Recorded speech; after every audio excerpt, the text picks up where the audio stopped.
গাইজরা দেখো, তোমাদেরকে কি সুন্দর একটা জিনিস দেখাচ্ছি। জাপানকে কেন প্রযুক্তির দেশ বলা হয় দেখো। এটা হচ্ছে 7-Eleven-এর একটা রোবট। কেউ নাই, কোনো লোক নাই, রাস্তা পার হইব, সে দাঁড়ায় আছে। কি একটা অবস্থা দেখছো।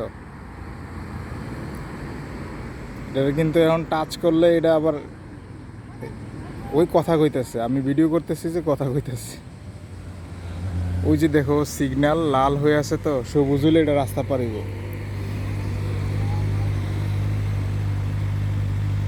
দারুণ না বিষয়টা।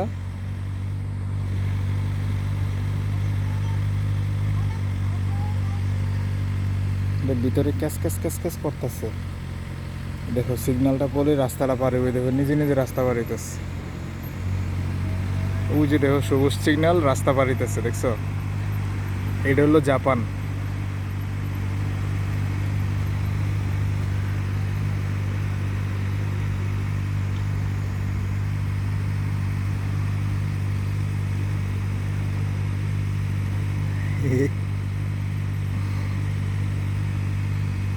এখন চলে যাবো আরেকটা 7-Eleven-এ।